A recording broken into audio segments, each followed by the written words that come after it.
ఆయన మీద చేసిన ఆ డాక్యుమెంటరీ ఫిల్మ్ కూడా చాలా అద్భుతంగా తీశారు. INPR అందరు డిపార్ట్మెంట్ అందరికీ నా హృదయపూర్వక మీకు అభినందనలు తెలియజేస్తున్నాను. చాలా అద్భుతంగా తీశారు, చాలా హృదయానికి హత్తుకునేలా తీశారు, గుండెలు కదిలించేలా తీశారు. స్వాతంత్రం వచ్చిన కొత్తలో ఎలా ఉందంటే దేశం, ఇది నేను వీటి మీద హిస్టరీ బుక్స్ చదువుతూ ఉంటే, నెహ్రూ గారు ఒకవైపు పాకిస్తాను భారతదేశం అఖండ భారతం రెండు ముక్కలుగా విడిపోతుంటే మత ప్రాతిపాదికన ముస్లింలు మేము వెళ్ళిపోతామని చెప్పి జిన్నా నాయకత్వంలో పాకిస్తాన్ వెళ్ళిపోతుంటే మన అన్ని మతాలు ఒకటి అని మనం పట్టుకుంటే, అలాంటి సమయంలోనే నెహ్రూ గారి థాట్ ప్రాసెస్ ఎలా ఉండిందంటే, ఆయన చదువుతూ ఉంటే ఆయన ఒకవైపు నరికేస్తా ఉన్నారు పాకిస్తాన్లో హిందువుల్ని. అలాంటి సమయంలో ఇంకొక మూల మన ఉమ్మడి మద్రాసు రాష్ట్రంలో చాలా వివక్ష అనుభవిస్తూ అవమానాలు భరిస్తూ తెలుగు వారికి గుర్తింపు లేదు.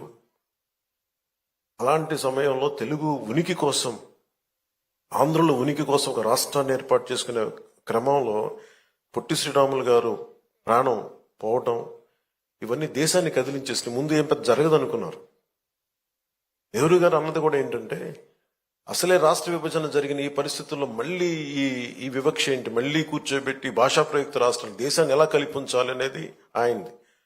ఒకవైపు ఏమో వాస్తవం ఏంటంటే, ఇక్కడ మీరు సంబంధం లేదని చెప్పేసి వివక్ష. వీటి మధ్యలో రాష్ట్ర నాయకులు కానీ దేశ నాయకులు కానీ ఎంతో నలిగిపోయి, ఆయన కూడా ఎందుకు ఆయన మీద కోపం, అందరికి ఎందుకు రాలేకపోయారు, ఎందుకు శవాన్ని మోయడానికి ఎందుకు రాలేదంటే కోపం అన్నమాట. ఆయన వదిలేస్తే కొద్దిమంది ఘంటసాల గారు లాంటి పెద్దలు కానీ వీళ్ళందరూ వచ్చి, అంటే నలుగురు మన రాష్ట్రం కోసం ఏర్పడిన వ్యక్తికి శవాన్ని మోయడానికి, పాడి మోయడానికి నలుగురు కూడా కనా కష్టాలు పడాల్సి వచ్చిందంటే నిజంగా అది గుండె కదిలించేసింది.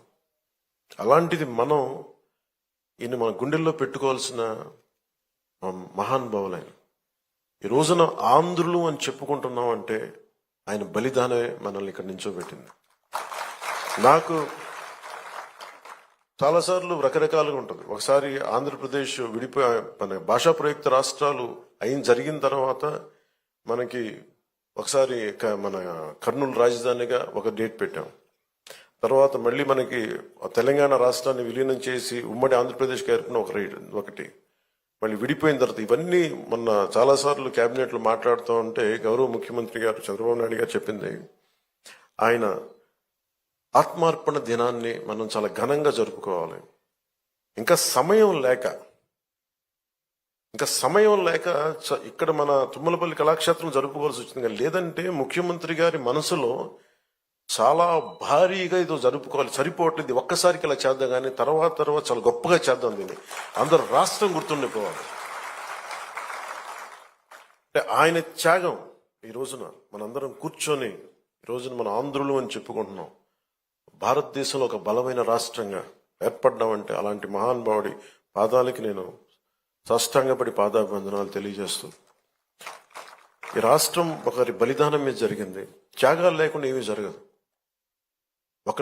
ఆయన తల్లి మన భార్య బిడ్డను పోగొట్టుకొని ఎందుకు చేయాల్సి వచ్చింది అంటే మనందరి కోసం చేసిన వ్యక్తి. తనను దాటి ఆలోచించేవాడు. తన కుటుంబం కాదు, ఇది నా కుటుంబం, జగమంతా తన కుటుంబం అనుకున్న మహానుభావుడే. తనను దాటి ఆలోచిస్తేనే మహానాయకుడు అవుతాడు. తన కుటుంబాన్ని దాటి, తన పరిసరాల్ని దాటి, తనది అని దాటి వచ్చినవాడే మహానాయకుడు అవుతాడు.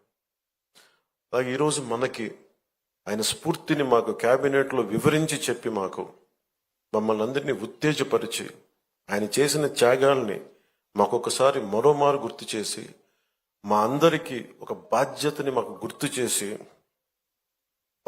గుర్తు చేసి మాకు ఆయన ఆత్మార్పణ దినాన్ని చాలా బలంగా జరుపుకోవాలి, మనం కృతజ్ఞతలు అయి ఉండాలి, దానికి మనం బద్దులై ఉండాలని చెప్పి 10 సార్లు ఉత్తేజపూరితంగా చెప్పిన శ్రీ నారా చంద్రబాబు నాయుడు గారికి మనస్ఫూర్తిగా వారికి నా కృతజ్ఞతలు, నా అభినందనలు తెలియజేస్తున్నాను.